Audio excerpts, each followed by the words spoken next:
O Boeing 737 é visto como um dos aviões de passageiros mais difundidos pelo mundo. Essa aeronave já levou mais de 12 mil milhões de passageiros ao redor do globo. Ela é o pilar que apoia a indústria da aviação. Mas em 1991, algo ocorreu a bordo de um 737, que abalou toda a indústria da aviação. Ai meu Deus! Um acidente fatal ativa os investigadores. Eu duvidei que conseguiríamos desvendar isso. Foi como rastrear um assassino em série. A procura por respostas se alongará por uma década árdua e complicada. O futuro de toda a indústria aérea está em risco. E o enigma só se resolve depois que mais de 150 pessoas perdem a vida. Mayday catástrofes aéreas. A história a seguir é verdadeira e se baseia em relatórios oficiais e depoimentos de testemunhas. Perigo invisível. 3 de março de 1991, às 9 horas e 40 minutos, após uma curta viagem de 17 minutos saindo de Denver, o voo 585 da United Airlines está na abordagem final para Colorado Springs. Parece um dia ideal para voar, mas há turbulências rodopiando no ar. Dia lindo. Difícil acreditar que o céu seja hostil. Houve fortes turbulências durante todo o trajeto, e ventos violentos são previstos na região de Colorado Springs. Toda vez que vou para Colorado Springs, fico enjoado. No comando da aeronave está o capitão Harold Green, de 52 anos, um piloto com 20 anos de experiência e uma reputação impecável. A copiloto de Green é Patricia Edson. Aos 42 anos, ela é uma das primeiras mulheres oficiais de voo da United. Preparem-se para o pouso. No aeroporto de Colorado Springs, o controlador aéreo James Rayfield está pronto para receber o voo 585. United 585 avise quando o avistar. Você vê sim, aeroporto à vista. Baixe o trem de pouso, United 585. Autorizado para pousar na pista 35. Condições meteorológicas. Vento a 320 graus, 16 nós e rajadas de 29. À medida que reduz a velocidade, o voo 585 fica mais suscetível à turbulência. Quer saber o que outros aviões enfrentaram ao pousar? Algum relato de variações na velocidade? Sim. A 152 metros houve uma perda de 50. A 120 metros, uma ganância de 50 nós. E a 45 metros, uma ganância de 20 nós. Soa empolgante. Obrigado. Estamos descendo a menos de 3 quilômetros do aeroporto. O policial aposentado Harold Darnell se dirige ao mercado de pulgas na cidade, a 1 quilômetro acima do solo. Green e Itza se concentram em manter uma velocidade constante durante a descida. Há uma variação de 10. Nós aqui... Sim, eu sei. Vou adicionar potência para alcançar essa velocidade. Enquanto o United 585 se aproxima da pista, Darnell sente algo estranho. Que diabos foi isso? De repente, uma rajada de vento atinge seu veículo com força, quase o tirando da estrada. Outro aumento de 10. Ajuste o compensador e os flaps. Da torre de controle, Shane Rayfield observa a abordagem final do voo 585. Conforme a aeronave se aproxima do aeroporto, o percurso se torna cada vez mais agitado. Estamos a 300 metros. Então, sem aviso, o 737 começa a girar descontrolado. Meu Deus! Flaps a 15 graus. 15 não. Meu Deus! Ai, meu Deus, santo Deus! Eles caíram! Os socorristas chegam em minutos, mas praticamente nada resta do 737. Os destroços despedaçados do jato de 38 toneladas jazem profundamente enterrados em uma cratera carbonizada pelo impacto, em vez de quicar ou deslizar como faria em um pouso normal. Ele caiu de nariz diretamente e ficou cravado no lugar. Eu vi tudo daqui de baixo. Foi horrível. Não há sobreviventes. Os 20 passageiros e os 5 membros da tripulação morrem instantaneamente pelo impacto em alta velocidade e pela explosão do combustível, em 10 segundos violentos. Colorado Springs se transformou no palco de um dos acidentes aéreos mais enigmáticos da história da aviação. Ao anoitecer, os investigadores da Junta Nacional de Segurança no Transporte chegam a Colorado Springs. Os investigadores da NTSB, conhecidos como chutadores de latas, examinam mais de 2.000 acidentes de aviação por ano e frequentemente precisam vasculhar entre os restos metálicos. enquanto os legistas marcam os restos humanos com cor vermelha. Os investigadores da NTSB destacam pedaços de metal em amarelo com o objetivo de encontrar pistas sobre o mistério do voo 585. Assim como em um assassinato em massa, investigar o local de um acidente aéreo é complexo. Entre os investigadores designados para o caso está Malcolm Brenner, um especialista renomado em desempenho humano, que deve descobrir se o acidente foi causado por um erro do piloto. Havia um cordão policial e o exército de salvação. Eu agradeci porque nos deram xícaras de café e eles disseram não, obrigado a você. Seus olhares mostravam compaixão ao me ver entrar naquele local. As pistas sobre o que aconteceu ao United 585 estão em um buraco negro e profundo. O fuselagem está amassado como um acordeão na cratera do impacto. O resto do avião está espalhado em uma área menor que um campo de futebol. O fogo causou muitos danos. Houve um incêndio após a colisão e ele ficou contido em uma área pequena, o que pode indicar que o avião estava intacto. Se tivesse havido uma explosão no ar ou algo que se soltasse, a área afetada seria muito maior. Ao ver o estrago nas peças, percebi que a investigação do acidente levaria tempo. Quando as partes estão queimadas e quebradas, o processo sempre demora mais do que o esperado. No entanto, ao iniciarem seu trabalho, os membros da NTSB não imaginam que a investigação do voo United 585 se tornará a mais longa de toda a história da aviação. Um dia ensolarado de final de inverno, em 1991, virou fatal em apenas 10 segundos, pouco antes de chegar ao aeroporto de Colorado Springs. O voo 585 da United Airlines despencou do céu a 370 km por hora. Ele caiu. Os 20 passageiros e os 5 membros da tripulação morreram. A Junta Nacional de Segurança no Transporte inicia uma investigação detalhada sobre o acidente. As turbinas do motor, os medidores de pressão hidráulica, o gravador de vozes da cabine e o gravador de dados de voo são extraídos do local, fotografados e enviados ao laboratório para análise. Um primeiro passo crucial na investigação é a análise do gravador de vozes da cabine. Erros humanos estão presentes em 70% dos acidentes aéreos. Por isso, Malcolm Brenner deve determinar o papel dos pilotos Green e Idsa no acidente. Essa tripulação era uma das mais destacadas que eu já vi. Houve um toque de humor para aliviar a tensão do momento. O capitão disse: "Toda vez que vou para Colorado Springs, fico enjoado." A primeira oficial sugeriu aumentar a velocidade. O capitão concordou. Foi uma boa interação. Você vê, aeroporto à vista, United 585. Baixe o trem de pouso. Parecia uma tripulação excepcional, capturada em um instante aleatório.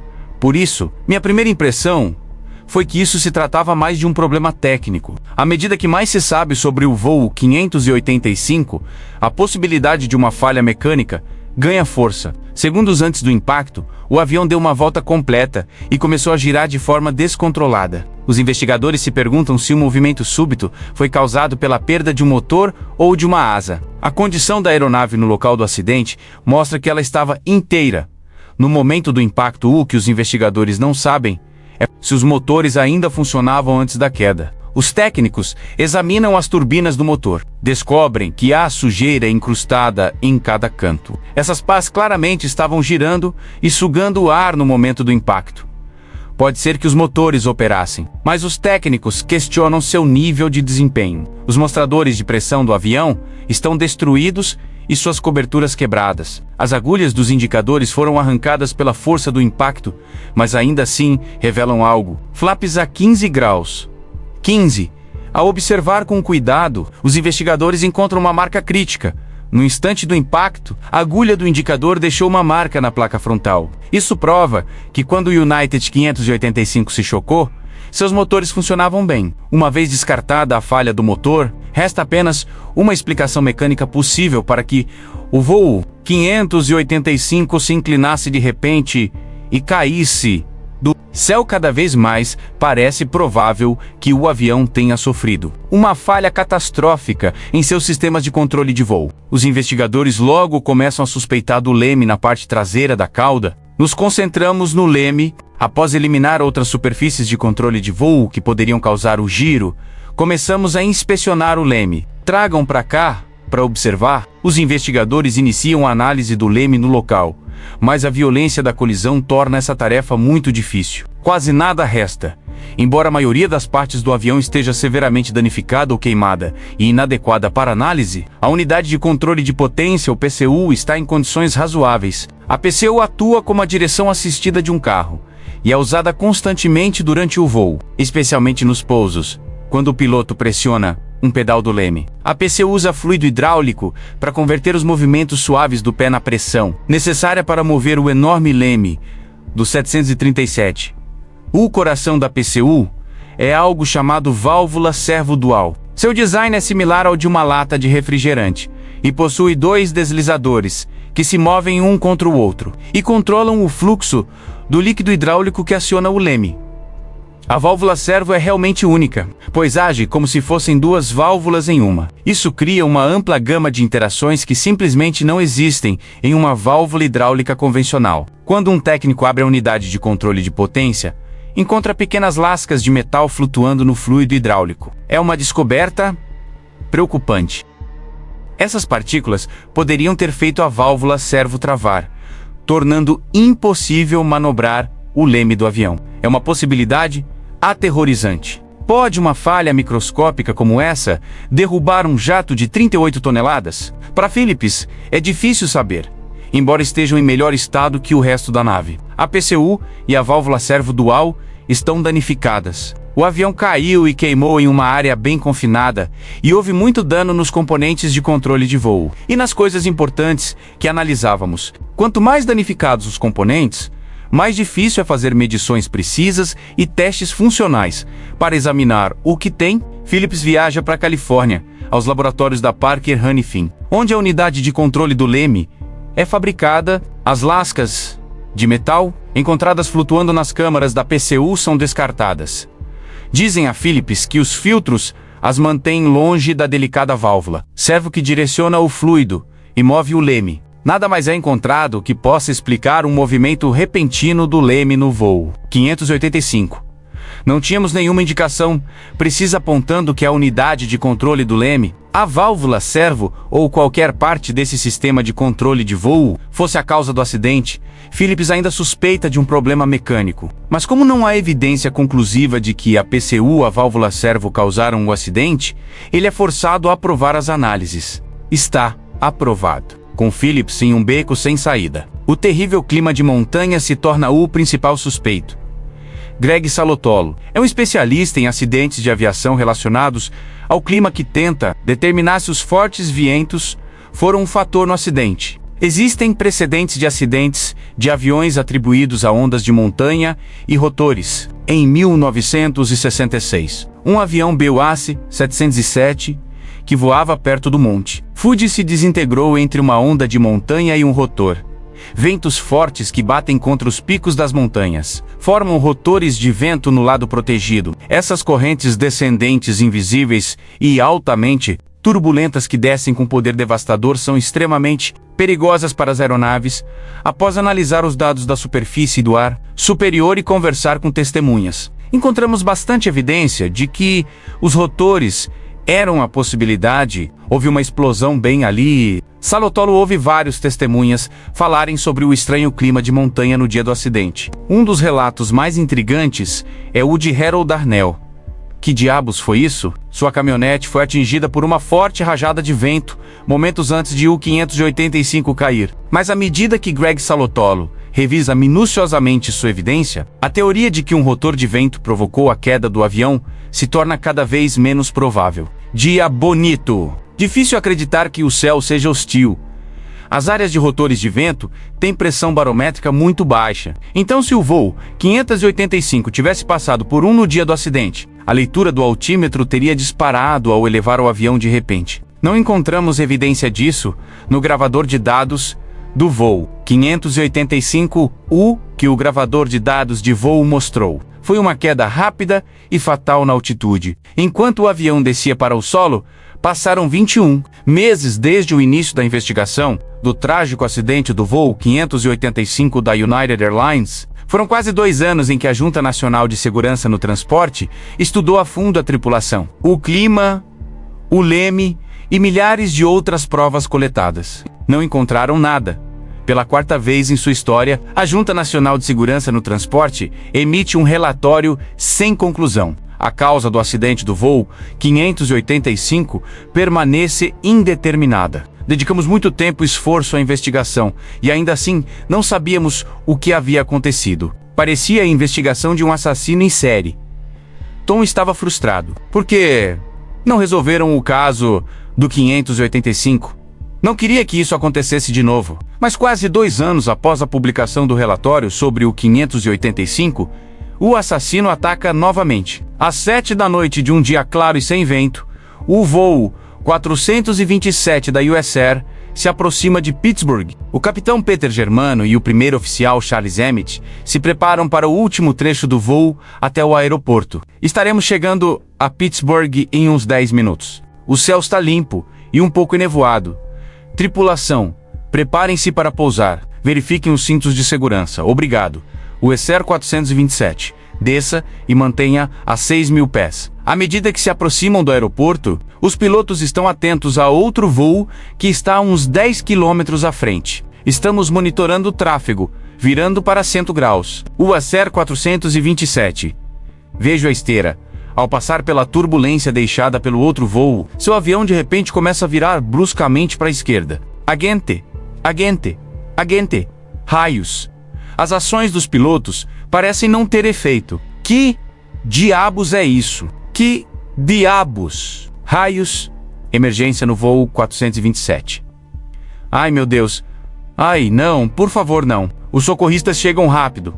Mas o trágico destino do voo 427 já está selado. Não há esperança para os 132 passageiros e tripulantes. O número de vítimas é tão imenso que as autoridades declaram a zona do acidente como um risco biológico. O acidente do US Air 427 foi o primeiro nos Estados Unidos onde se usaram trajes de biossegurança, o que complicou o trabalho. Eram desconfortáveis, quentes e até hoje, quando coloco luvas de borracha. Sou transportado instantaneamente para a cena em Pittsburgh. O capitão John Cox se une à equipe de investigação que trabalha no acidente do voo 427. Ele é um piloto renomado de 737 e especialista em sistemas de voo da Associação de Pilotos de Linhas Aéreas. Enquanto os legistas coletam restos humanos, o investigador principal da Junta Nacional de Segurança no Transporte, Tom Halter, sabe que a busca por pistas será longa e minuciosa. Ao chegar ao local do acidente, não havia aeronave, só partes do avião. Não era reconhecível como um avião. Com a ajuda de depoimentos recolhidos, informações do gravador de dados e da gravadora de vozes da cabine, os investigadores começam a notar semelhanças surpreendentes entre o voo 427 e o caso não resolvido do voo United 585. De fato, são como imagens espelhadas. Na abordagem final, o United 585 vira para a direita, enquanto o US Air 427 vira para a esquerda. Deus! Virou! Aguente! Aguente! Ambas as tripulações são pegas de surpresa pelo giro e após alguns segundos aterrorizantes, ambas as aeronaves caem com velocidade diretamente ao solo. A equipe sabia do acidente em Colorado Springs. Tentamos manter essa informação em mente e ver o que esse novo caso nos apresentava. À medida que a investigação avança, a lista de semelhanças cresce. Os motores do 427 também estavam no lugar e funcionando no momento do impacto. Mas apesar de todas as semelhanças, há uma diferença importante. Diferente do voo 585 da United, o voo US Air 427 se aproximou de Pittsburgh em condições climáticas muito tranquilas. Estaremos chegando a Pittsburgh em uns 10 minutos. O céu está limpo e um pouco nublado. Ao examinar os dados do gravador de vozes, vemos que era uma tarde de clima calmo, sem turbulência. Os pilotos estavam relaxados e conversavam sobre o pouso. Preparem-se para pousar. Verifiquem os cintos de segurança. Obrigado. Como fez no caso do voo 585 da United Airlines, Greg Phillips liderará a investigação dos aspectos mecânicos do acidente. Quase imediatamente, ele faz uma descoberta promissora. milagrosamente. Grande parte da cauda e do leme do Wizz 427 ainda estão intactos. Os dispositivos hidráulicos dentro da cauda também sofreram pouco dano. Phillips e Halter se preparam para enviar as peças ao fabricante Parker Hannifin para análise o mais rápido possível. Precisam de respostas. A pressão sobre a NTSB para resolver o acidente cresce rapidamente. Os acidentes dos voos 585 e 427 não só apresentam semelhanças alarmantes, mas também envolvem o mesmo modelo de avião, o Boeing 737. Com as crescentes dúvidas sobre a segurança do avião, não só bilhões de dólares estão em risco, mas o futuro de toda a indústria aérea. Não podíamos ter 2 acidentes de 737 não resolvidos. É um avião usado em todo o mundo. Transporta muitas pessoas diariamente. Precisávamos descobrir o que havia ocorrido. Se o acidente do voo 427 ficasse sem explicação, um terceiro acidente com um 737 em condições similares teria levado toda a frota a ser grounded.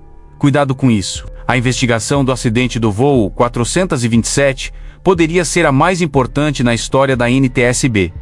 Mas não será fácil. As respostas ainda estão distantes. Em apenas 3 anos, Boeing 737 caíram nos Estados Unidos sem sobreviventes. Aeroporto à vista. Em ambos os casos, estavam prestes a pousar. Preparem-se para o pouso. E em ambos, os aviões operavam em plena capacidade, mas os pilotos não conseguiam controlá-los. No caso do acidente do 585 da United, os investigadores da NTSB não determinaram a causa. Agora buscam pistas sobre o segundo acidente. O voo 427 da US Air.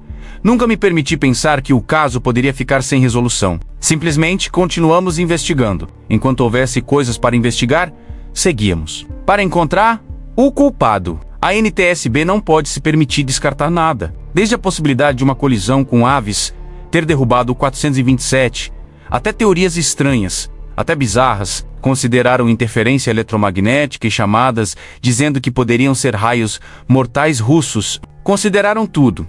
Algumas testemunhas afirmaram que o avião desceu, parou no ar e explodiu. Descartamos essa teoria. No entanto, a investigação aponta para a válvula servo-dual como principal suspeita. É parte da unidade de controle que gerencia o leme do 737 e a possível culpada do voo 585 da United. A Parker Hannifin fabricou a válvula em seu laboratório na Califórnia. Os investigadores examinam a cavidade principal da unidade de controle de potência do US Air. Assim como no acidente anterior, encontram partículas minúsculas de metal flutuando no fluido hidráulico. Mas mais uma vez, Parker e Boeing repetem sua afirmação.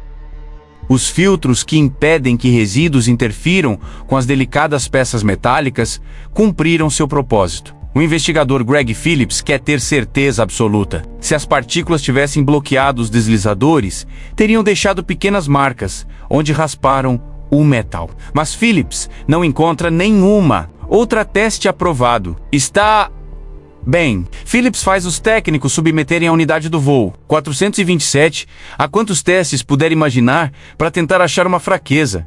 Se encontrar uma falha na peça, poderia explicar por que 2 aviões caíram do céu. Mas não encontra nada. Passou em todos os testes operacionais.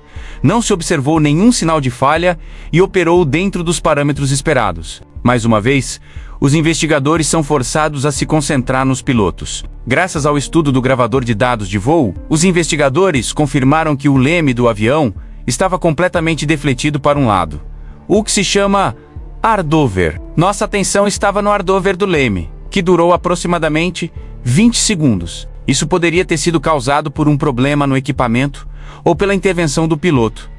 O primeiro oficial, Emmett, que pilotava o voo 427, de fato pressionou com força o leme e o manteve assim, enquanto o avião caía em picada para a terra. Isso levantou uma pergunta aterrorizante.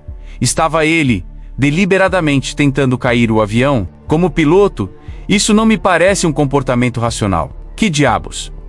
É isso. O especialista em desempenho humano, Malcolm Brenner, ouve atentamente o gravador de vozes da cabine. Que diabos? Raios! Eles tinham os microfones perto da boca, por isso se ouve com muita clareza. Até a respiração é audível. Vejo a esteira. As gravações da cabine indicam que os problemas do voo 427 começaram quando atravessou a esteira de um avião 727 da Delta Airlines que acabara de passar à frente. Eles se surpreendem ao ver a esteira. Vejo a esteira. O primeiro oficial para no final da frase, vejo a esteira, e não falam mais. Ambos se concentram. Algo aconteceu ali. O capitão diz, como o voo foi tão tranquilo, não esperavam de jeito nenhum esse sacudão. Então, o piloto assumiu os controles e fez um movimento no leme. Uau! A gravadora de vozes até registra o som da turbulência causada pela esteira enquanto o 427 a atravessa. Quando o voo 427 encontra a turbulência, Brenner, houve algo incomum. O primeiro oficial, Emmett, começa a grunhir. Isso é incomum. Os controles são projetados para minimizar o esforço e se adaptar às capacidades humanas. Alguém soltar um grunhido assim geralmente é sinal de emergência. Comparando os dados do gravador de voo com as vozes da tripulação, Brenner confirma que os grunhidos de Emmett começam um instante depois de ele pressionar o pedal do leme. 3 ou 4 segundos após a esteira afetar o voo 427. Que diabos? Por si só, as gravações de voz da cabine provam pouco. Mas parece claro que a tripulação não tentava cair o avião. Algo ocorreu que os pegou de surpresa. Reagiram o mais rápido possível. Mas nada do que fizeram funcionou. Que diabos? É isso. Passaram quase 2 anos desde o acidente do voo 427 e a investigação estagnou. Agora são 737 que caíram de forma surpreendentemente similar e os investigadores ainda não sabem por quê. À medida que o tempo passava, ficávamos mais frustrados. O que não estávamos vendo impactou em suas vidas pessoais. Trabalharam inúmeras horas. Nunca pararam de pensar nisso. Era uma aeronave com um histórico de segurança incrível. Por 30 anos esse foi um ótimo avião. E nós tentávamos provar que algo estava errado com o aluno modelo. Era algo que Tom tinha na cabeça. Em um momento teve um pesadelo sobre isso. Sonhou que estava diante de um comitê do Congresso que o interrogava sobre um terceiro acidente de um 737. No sonho de Tom, as câmeras o focavam e um congressista perguntava: por que não suspendeu a frota? Sem saber para onde dirigir sua busca e com a evidência se tornando mais escassa, os investigadores precisam de um avanço no caso. E rápido. Tem autorização para pousar. Em 9 de junho de 1996, conseguem o avanço tão buscado. O capitão Brian Bishop está na abordagem final para Richmond, Virgínia, quando sem aviso seu jato da East Wind vira bruscamente para a direita. Sabíamos que havia um problema no leme, mas não sua gravidade. Virei o yoke na direção oposta e pressionei o pedal do leme contrário. O pedal não se moveu por mais de 30 segundos. O 737 voa em uma inclinação perigosa para a direita, enquanto Bishop luta para evitar que vire. Então, de repente, as forças desconhecidas que mantinham o jato inclinado o soltam abruptamente, fazendo as alas retornarem à posição horizontal. Em poucos segundos se liberou e voltou ao normal. Havíamos começado a lista de verificação, mas antes que eu pudesse terminar uma frase, de repente houve um forte estrondo. Pela segunda vez, o 737 é empurrado por um lado. Por 30 segundos aterrorizantes, o 737 ganha vida própria. Então, mais uma vez, tão rápido quanto começou, o giro para... Depois disso, disse ao primeiro oficial para declarar emergência. Diga a eles que perdemos o controle. Ao desacelerar para pousar, os riscos aumentam. Se houver um terceiro giro, não terão velocidade suficiente para se recuperar. Disse ao meu primeiro oficial para olhar pela janela e encontrar um lugar escuro. Era noite e tentávamos evitar um bairro ou área populada. Ele respondeu com muita calma: aqui há um lugar, mas não há um terceiro giro abrupto. Bishop consegue pousar o voo 517, que é alto e rápido de forma segura. Ao pousar, notei que minhas pernas tremiam. Levamos a aeronave ao portão e peguei o alto-falante. Para tentar explicar o que acabara de acontecer aos passageiros, ao levantar o microfone, entendi que não podia dizer nada para melhorar aquele momento e pela primeira vez em muito tempo fiquei sem palavras. Coloquei o microfone de volta no lugar, sem mais, mas Bishop não ficará em silêncio por muito tempo. No dia seguinte, a equipe de investigação chega a Richmond.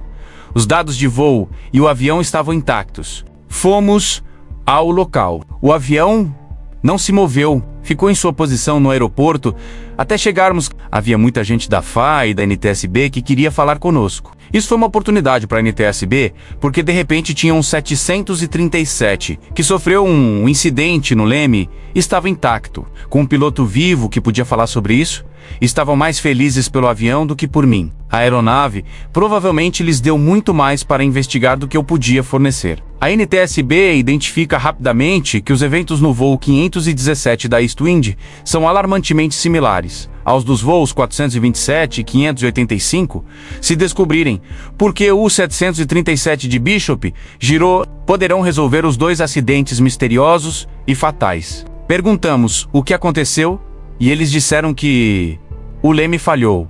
O pedal não descia. Pisava no pedal do leme, mas não conseguia baixá-lo. É incrível! Devido ao depoimento de Bishop, os investigadores se concentram imediatamente nos controles do leme da Eastwind. A unidade de controle de potência é removida, inspecionada e testada repetidamente. Para a frustração de todos, a unidade funciona perfeitamente.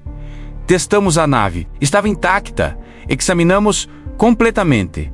Fizemos testes de voo com ela e passou em todos. Após uma investigação de 5 anos, um terceiro evento misterioso com o leme de um 737 e um piloto como testemunha. Tom Halter ainda falta as provas necessárias para resolver o caso.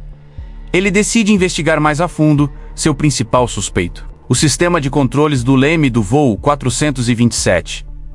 Um colega me falou sobre um experimento do exército, com choque térmico em que se o atuador estivesse frio e recebesse fluido hidráulico quente, poderia ter reações incomuns. Realizamos um teste de choque térmico e, sem dúvida, foi algo extremo. Em 26 de agosto de 1996, em Valência, Califórnia, os investigadores da NTSB se reúnem para observar o teste de tortura na PCU do voo 427 da US Air. Após ser imersa em gelo seco, a PCU ela é borrifada com gás nitrogênio para simular temperaturas extremas de menos 40 graus dos 10.000 metros. Então é injetado fluido hidráulico, superaquecido rapidamente e ordenado que funcione, enquanto estávamos ali, ouvindo atentamente como o atuador se movia de esquerda para a direita. De repente parou e não havia sido ordenado parar. Simplesmente travou, parou de funcionar completamente. Olhem isso. O investigador de sistemas Greg Phillips pede agora que desmontem a válvula e a escaneiem por arranhões. Não encontram nenhum. Olha, isso não deixa rastro. É um avanço crucial para resolver um crime quase perfeito. Não só demonstraram que a válvula que controla os lemes pode travar, mas também que não deixa evidência do fato. Tom Halter e sua equipe descobriram que uma pequena válvula hidráulica que controla o leme do avião comercial mais popular do mundo pode travar em certas circunstâncias. É uma descoberta muito alarmante, mas incrivelmente há outra surpresa chocante para os investigadores. 15 de outubro de 1996. Durante os últimos 5 anos, a Junta Nacional de Segurança no Transporte lutou para resolver seu caso mais difícil. 2 acidentes aéreos distintos que parecem relacionados. O acidente do voo United 585 deixou 25 mortos. 3 anos depois, o acidente do voo 427 da US Air ceifou outras 132 vidas. Agora, após examinar centenas de pistas e evidências, os investigadores fizeram uma descoberta surpreendente. Uma nova teste revelou que, em certas circunstâncias, a válvula hidráulica que move o leme do 737 pode travar. Acabou de travar. Mas as surpresas não param aí. O avanço mais significativo veio quando um engenheiro da Boeing, ao examinar os dados dessa teste, notou números que indicavam que a válvula naquele momento havia invertido sua posição. Uau! É uma revelação assombrosa. A válvula servo não só pode travar, mas também funcionar ao contrário. Isso significa que toda vez que um piloto tenta corrigir um giro pressionando o leme poderia virar na direção oposta, causando um acidente fatal. É como se, ao dirigir seu carro, você virasse para a direita e ele fosse para a esquerda. Você não identificaria a falha até ter um acidente. Nesses casos, pilotos enfrentaram algo tão incomum que não entendiam o que acontecia. Que diabos? É isso? Tinham evidência de que a válvula era única e não só podia travar, mas operar em reverso. 427. Emergência. Isso explicaria por que o primeiro oficial, Charles Emmett, manteve o pé no pedal do leme. Certamente sentia o avião se movendo para a esquerda e se perguntava: por que não vira para a direita? Emmett continua pressionando com força o pedal até o fim, confiando que o leme do avião permitiria escapar da espiral mortal.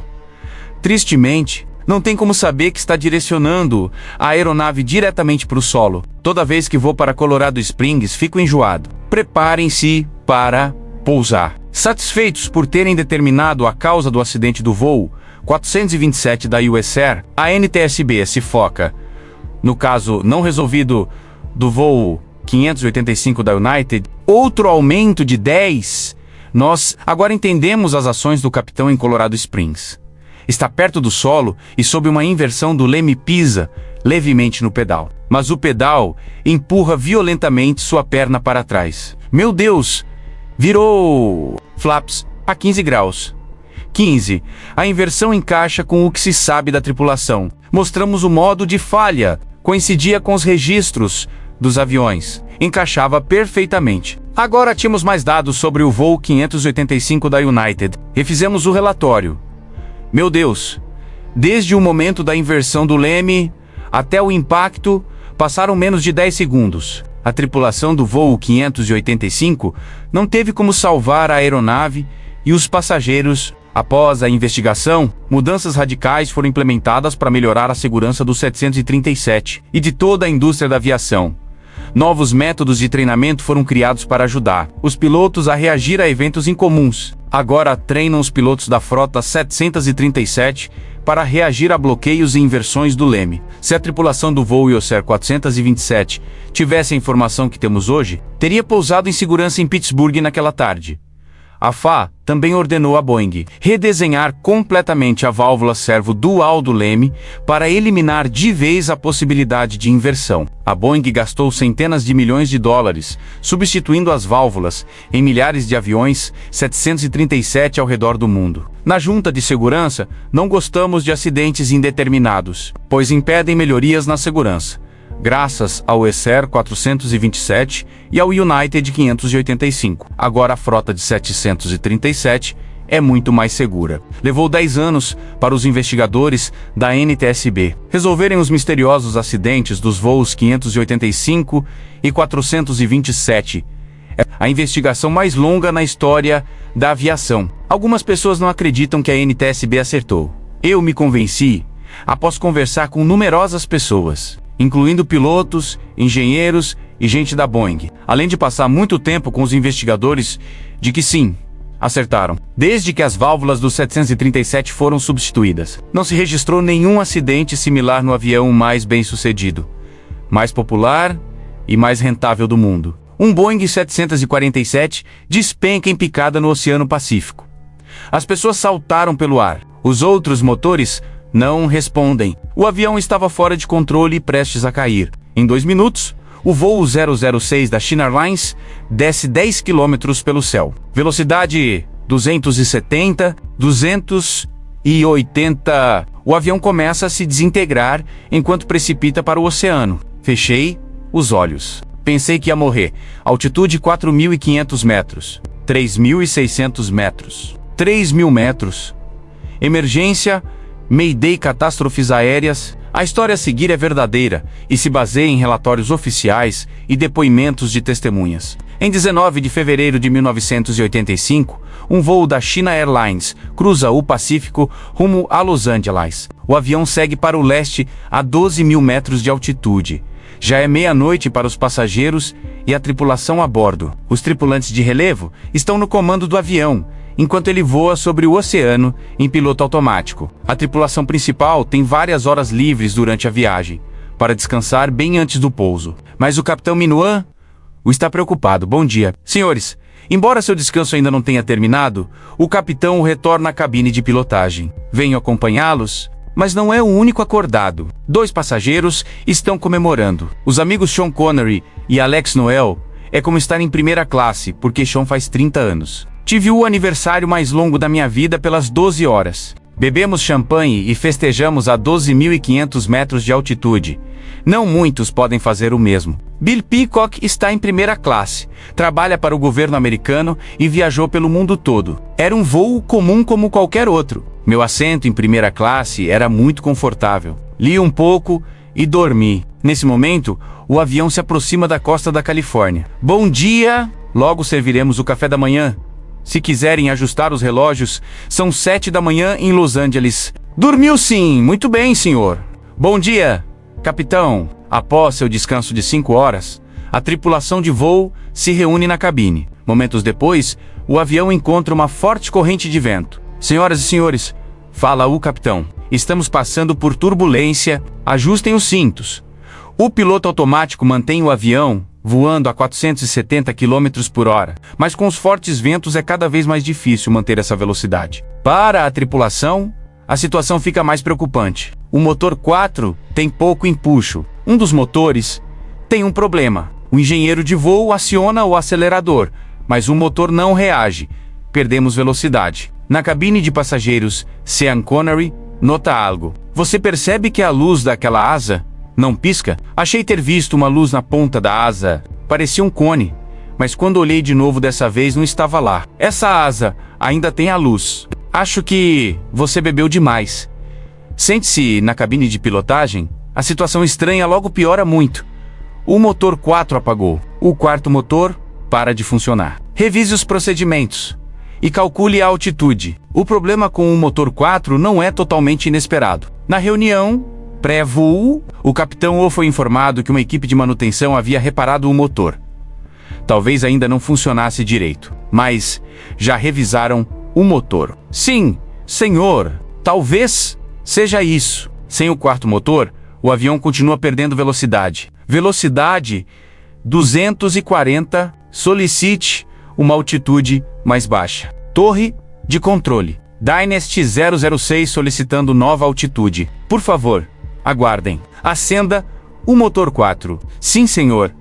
A essa altitude há pouco oxigênio, então as chances de acender o motor são baixas. Não responde. Enquanto a tripulação tenta reiniciar o motor, o avião começa a inclinar para a direita. Autorizados para voar a 240, nos inclinamos para a direita. Velocidade aérea 230, enquanto o avião continua girando e reduzindo velocidade, corre risco de estolar. Mantenha a altitude baixando o nariz. Com a intenção de aumentar a velocidade, o capitão baixa o nariz do avião. Mas isso não melhora. O jato se inclina cada vez mais. Dynasty 006.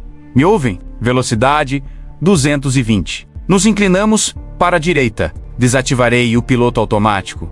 O capitão decide assumir o controle do avião para pilotá-lo. Ele luta com os controles e faz o possível para manter o avião nivelado. Mas ele desviou para nuvens espessas e não vê o horizonte. Perdi o indicador! O indicador não funciona. Está fora de controle. Alguns minutos após o quarto motor parar, o avião da China Airlines estola e começa a cair do céu. As pessoas saltaram pelo ar e bateram no teto ao mesmo tempo que coisas voavam em todas as direções. O rebite se soltou. Soava como balas batendo no avião, mas ninguém nos atirava. Estávamos no oceano. Nesse momento pensamos que íamos morrer. O avião do voo 006 da China Airlines está fora de controle e precipita para o oceano. O avião da China Airlines cai do céu. Após perder potência em um motor, o jato começa a girar descontrolado e desce a toda velocidade para o oceano Pacífico. Podia ver que quem não tinha cinto voava pelo ar. Dynasty 006.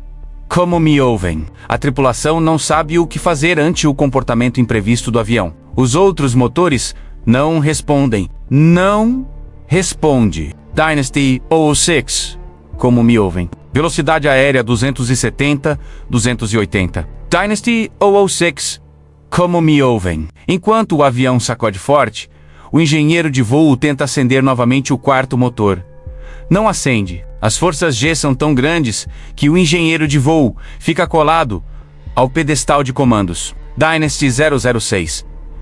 Me copiam? Venha ver isso. O controle de tráfego aéreo de Oakland nota o descenso repentino do avião. A aeronave cai quase 3.000 metros em segundos. 370, 360.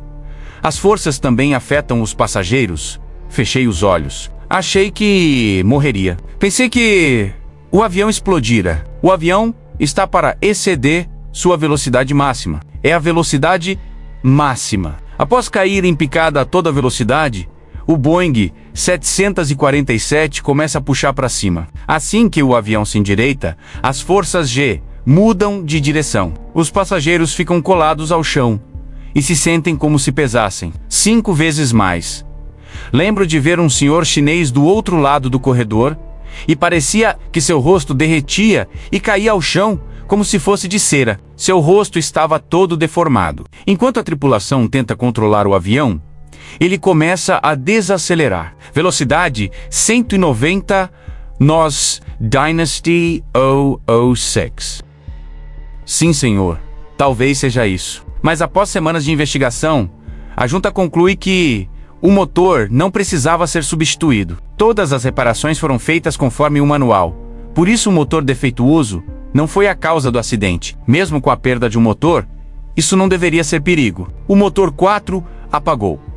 Um Boeing 747 é projetado para voar com só 3 motores. A perda de empuxo em um avião de 4 motores é menor. É um imprevisto a tratar, mas o avião pode se recompor e voar com 3 motores sem problemas. Nos inclinamos para a direita, velocidade 230. O avião é capaz de voar. Talvez não tão eficiente, porque tem um motor grande e pesado que não produz empuxo. E embora percorra menos milhas por galão de combustível, é perfeitamente capaz de voar. Revise os procedimentos e calcule a altitude. Sim, capitão. Existem procedimentos padrão em caso de falha no motor, mas a tripulação do voo da China Airlines não os aplicou. Tentaram acender o motor imediatamente em vez de descer. Acenda o motor 4. Sim, capitão. Tentaram acendê-lo a altitude excessiva. Deveriam fazê-lo abaixo de 9.000 metros, mas estavam acima de 12.000. O que me parece estranho é não terem seguido o procedimento normal de reencendido, porque tentaram acender o motor a uma altitude onde não conseguiriam. Não responde. Foi um erro, mas não deveria causar perda de controle do avião. Então, como um inconveniente resolvível, quase terminou em desastre. Perdi o indicador. O indicador não funciona. Está fora de controle. Para obter mais informação sobre o que aconteceu na cabine, os investigadores entrevistam a tripulação. O capitão disse que perdeu o indicador. Então vi que o indicador de emergência também não funcionava. Os pilotos explicam que os indicadores de atitude que medem a nivelamento do avião não funcionavam. Poderiam ter notado algo errado ao olhar o indicador. O indicador de atitude mostrava uma posição tão estranha que parecia defeituoso. Isso não podia ser o que realmente acontecia. Mas na verdade, quando a junta examina os indicadores de atitude, todos estão em perfeito estado. Quando o avião se inclinou, o motor já apagara. Começamos a descer mais rápido e os motores 1, 2 e 3 também falharam. Os outros motores não respondem. Os investigadores se intrigam quando a tripulação comenta que todos os motores falharam. Não responde. Com exceção do motor 4, o gravador de dados indica que os outros 3 operaram durante todo o voo. Não acende. Se os 4 motores falhassem, haveriam outros problemas, como despressurização da cabine. Mas isso não ocorreu. Os motores 1, 2 e 3 retornaram. Quando descendemos a menor altitude, os outros motores retornaram e pudemos acender o motor 4, aceso. Após a queda, o avião voava à máxima potência. Foi uma recuperação surpreendente, mas para os investigadores é um enigma. Os depoimentos da tripulação não coincidem com as provas descobertas. Após meses de investigação, a equipe consegue montar aos poucos uma recriação do incidente sobre o Oceano Pacífico. Inclui informação do gravador de dados de voo reconstruído, entrevistas pessoais e transcrição do controle de tráfego aéreo. Uma vez terminado o trabalho, chega a uma conclusão, e é que além do problema com a válvula do acelerador, o Boeing 747 não tinha defeito no momento da queda. De fato, foram os pilotos que tomaram uma série de decisões erradas e quase causaram a queda do avião. Pouco após as 10 no horário do Pacífico, o motor 4 começa a perder empuxo. O motor 4 tem pouco empuxo. O engenheiro de voo tentou solucionar, mas os investigadores descobrem que não tomou as medidas mais importantes e deixou a válvula de sangria do motor aberta. A válvula de sangria extrai ar gerado pelo motor para ajudar a resfriar o avião. A válvula deve estar fechada quando o motor não funciona bem para que use todo o ar disponível para reacender. É estranho o engenheiro de voo não ter fechado a válvula? O mais provável é que não esperasse ter que acender o motor a 12.000 metros de altitude, e quando o capitão indicou tentar o acendimento, não conseguiu, era algo fora do comum. Por isso não pensou em cortar o ar de sangria, e como resultado o motor não ligou. Sem perceber, o engenheiro de voo iniciou uma contagem regressiva. Aos poucos, o motor 4 perde capacidade de se manter aceso. Perdemos velocidade. Com mais potência no motor da asa esquerda que na direita, o avião começa a inclinar. Deveriam pisar o pedal do leme de direção. Isso causaria força de torque que compensaria o desequilíbrio do motor. Mas em vez de ajustar o leme de direção, o capitão deixa o piloto automático gerenciar o jato. O piloto automático é projetado para não mover o leme. O piloto automático pode ajustar os alerons e spoilers nas alas do avião. Mas esses flaps não são fortes o bastante para contrabalançar o desequilíbrio que o avião sofre. Sem a ajuda do leme de direção, a aeronave se inclina cada vez mais. Talvez tenha esquecido que o piloto automático não move o leme ou pensou que o sistema pilotava o avião como um humano. Mas não é assim. O motor 4 apagou. Os investigadores descobrem que o capitão deixou o piloto automático ligado após o quarto motor apagar. Ou seja, ele não assume controle total do avião, nem pressiona o pedal do leme com o pé esquerdo. Velocidade 240, não usou o leme para compensar a falta de empuxo no motor direito. O avião começou a perder velocidade e a situação escalou. E no final, foi realmente esse pequeno erro de não pisar o pedal do leme esquerdo, o que desencadeou tudo. Acenda o motor 4. Sim, capitão. Em vez de assumir o controle do avião, o capitão parece mais focado no problema do motor, algo que o engenheiro de voo poderia resolver sozinho. Não responde. É crítico prestar atenção ao pilotar, mas já ocorreu outras vezes na aviação que tripulantes se concentram em um problema com o motor como nesse caso. Mas poderia ser qualquer outra coisa. Se todos se focam nisso e ninguém pilota o avião, não estarão preparados para o que vier. O avião chega ao momento crítico. Está prestes a virar para um lado e começar a cair em picada. A Junta Nacional de Segurança no Transporte acredita que o capitão observava o indicador de velocidade, mas aparentemente não notou o indicador de atitude ao lado. Esse instrumento o avisaria que o avião começava a inclinar para a direita. Se concentraram em uma parte do problema e não no todo. E ao fazer isso, esqueceram uma parte fundamental de qualquer voo, que é o varredura de instrumentos. Deve-se checar os instrumentos principais um após o outro e olhá-los constantemente. Durante a queda em picada, o avião passa por nuvem espessa sem horizonte visual. Como referência, a tripulação deve confiar em seus instrumentos para se nivelar. Perdi o indicador. Mas em vez disso, o que os investigadores acreditam que ocorreu foi que os pilotos se desorientaram e acharam que seus instrumentos falhavam. Pensaram que os instrumentos de atitude não funcionavam. Mas não foi isso, e sim que o avião fazia movimento acrobático. A razão pela qual os tripulantes acharam que todos os indicadores de atitude podiam falhar ao mesmo tempo foi porque o fizeram de forma tão inesperada e estranha que não parecia relacionado ao avião. De fato, o avião virara e caía verticalmente, algo que Boeing 747 não costumam fazer. Quando o avião começa a cair para o oceano, um dos tripulantes comete outro erro crítico. O indicador de atitude não funcionava.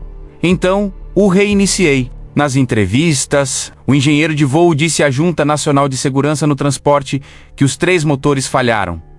Começamos a descer e os motores 1, 2 e 3 também falharam. Mas o gravador de dados de voo mostra que sim continuavam funcionando. Em meio à crise, o engenheiro cometeu erro grave. Os outros motores não respondem. A investigação revela que o empuxo de cada motor reduziu drasticamente enquanto o avião descia. Mas a causa não foi problema de motor.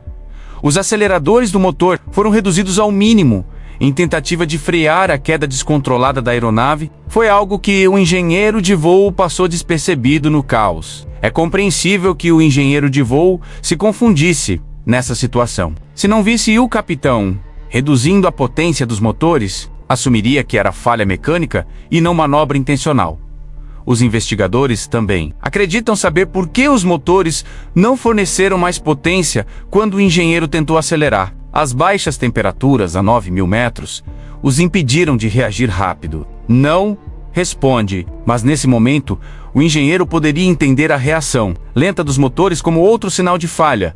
Os investigadores descobrem que os medidores no painel elétrico atrás do engenheiro mostravam que os 3 motores continuavam funcionando. Não acende, mas a força gravitacional era tão grande que o engenheiro não pôde virar para olhar o painel. Após meses de trabalho meticuloso para recriar o evento, os investigadores da Junta Nacional de Segurança no Transporte acreditam finalmente entender o que ocorreu na cabine do voo 006 da China Airlines. Mas o que ainda não entendem é o porquê examinam os históricos médicos da tripulação. Teria acontecido algo ao capitão que explicasse seu comportamento estranho, mas não descobrem nada. Não se tratava de 3 loucos pilotando o avião, e sim de uma tripulação com muita experiência. Como uma equipe com tanta experiência cometeu tantos erros graves? Os investigadores encontram as respostas ao analisar o que passou nas horas prévias ao incidente. E descobrem um perigo potencial que afeta pilotos de avião no mundo todo. Em 1985, uma série de erros de pilotos provoca uma queda aterradora do céu. Um avião da China Airlines caiu 10 quilômetros rumo ao Oceano Pacífico, enquanto girava descontrolado. Quando os pilotos recuperaram o controle, o avião ficara muito danificado. Por sorte, todas as pessoas a bordo sobreviveram. Os investigadores descobriram que uma série de erros quase causou a morte de tripulantes e passageiros no voo 006 da China Airlines, mas como uma tripulação experiente e bem treinada cometeu tantos erros, a equipe decide estudar todos os fatores que afetam o comportamento humano, incluindo um novo campo de pesquisa.